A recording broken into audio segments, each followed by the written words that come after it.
Good morning to all of you. मैं doctor Sarla. आज का हमारा जो टॉपिक रहेगा वो नेट और जेआरएफ को लेकर है। इस जून में आप लोगों का पेपर, जो भी नेट और जेआरएफ की तैयारी कर रहे हैं वो फर्स्ट पेपर पर फोकस रखें, क्योंकि सब्जेक्ट तो आपका क्लियर होता है। इसमें 3 पेपर होते हैं। फर्स्ट आपका जीके का क्वेश्चन होता है और जो आपको साइको को पहचानने के लिए होता है, और सेकंड और थर्ड पेपर आपका सब्जेक्टिव होता है।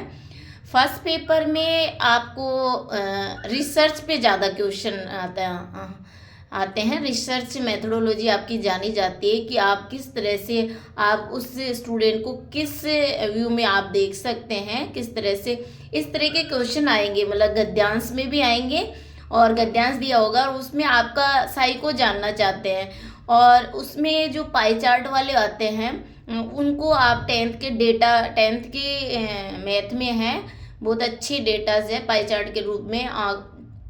ग्राफ से रिलेटेड होते हैं, ग्राफ नहीं आते लेकिन पाई चार्ट के आते हैं, तो वो सारे सवाल कर लेते हैं तो आपको बहुत ही क्लियर होगा, आपकी स्पीड बनेगी। और साहित्य जो सीरीज की बुक आती है, प्रैक्टिस सेट आता है अरिहंत पब्लिकेशन का, वो भी आप ले सकते हैं। आगरा पब्लिकेशन का भी आता है। तो मतलब कोई ऐसे बहुत सारी किताबें नहीं कर दी।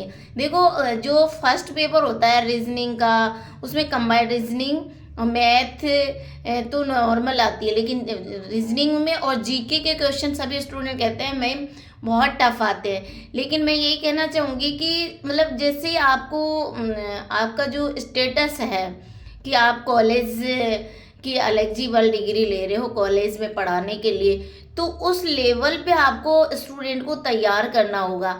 तो उस लेवल पे तैयार करने के लिए आपको आपका जो साइको क्या कहता है, और उस बेस करके हमें, क्योंकि स्टैंडर्ड बच्चे आते हैं 12th में ही बच्चे मैच्योर हो जाते हैं एलिजिबल, तो आपको उनको समझने के लिए तो इस तरह से अपने आप को तो तैयार करना रहेगा कि आप एक हायर एजुकेशन के लिए कंपटीशन अटेम्प्ट कर रहे हैं।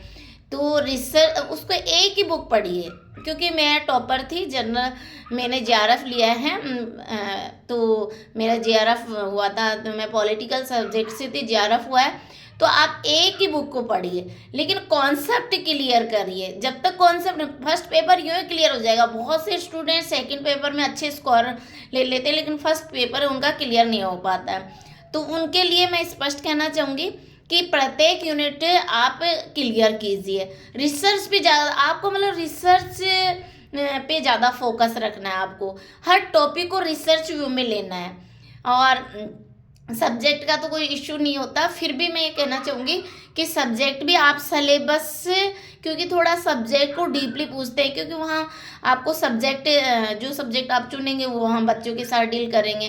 तो आप प्रत्येक टॉपिक को सिलेबस लें और सिलेबस को समझें। आप पहले सिलेबस को अच्छी तरह से लर्न करें, एक एक टॉपिक समझे, उन पे काम करें, उससे संदर्भ बुक पढ़े। फिर हर हफ्ते में जैसे एक टॉपिक आपने पढ़ा है तो उसके कम से कम 20 क्वेश्चन आप ऑब्जेक्टिव बनाएं, और रविवार या कोई सा भी डे आप रिवीजन के लिए रखें, क्योंकि सब्जेक्ट में बहुत मायने रखता है। तो ज़्यादा नहीं कह के करना चाहूँगी कि आपका जो फोकस है पहले, कि आप पिछले साल के पेपर ले लीजिए, सॉलिड पेपर ले लीजिए। बेस्ड रणनीति बताना नहीं जा रही हूँ। पिछले साल के आप 5 साल के पेपर ले लीजिए, उनको डीपली पढ़िए, सिलेबस को समझिए, एक एक यूनिट को, उससे रिलेटेड संदर्भ बुक आप से नोट्स बनाइए, और उन नोट्स को आप सेल्फ नोट्स, आपका कॉन्फिडेंस है और सेल्फ नोट्स से ही सिलेक्शन होगा। फिर भी यदि आपको प्रॉब्लम है तो नोट्स कैसे बनाए जाते हैं, किस तरह से टॉपिक पढ़ना चाहिए, कि क्या हमारा, किस तरह से हम बेस्ट काम करें, हमारा स्मार्ट वर्क जिससे सिलेक्शन हो जाए, तो इसको लेकर हम रविवार की कार्यशाला लगाते हैं। आप नोट्स ले जा सकते हैं। हमारे भी नोट्स अगर आपकी राइटिंग में, हैंड राइटिंग में लिख के लर्न करेंगे तो ज़्यादा बेनिफिट होगा। तो आप अपडेट रहिए। और जून में अभी से आप लग जाएंगे आज ही से, तो मुझे नहीं लगता कि आपका नेट जेआरएफ नहीं हो सकता।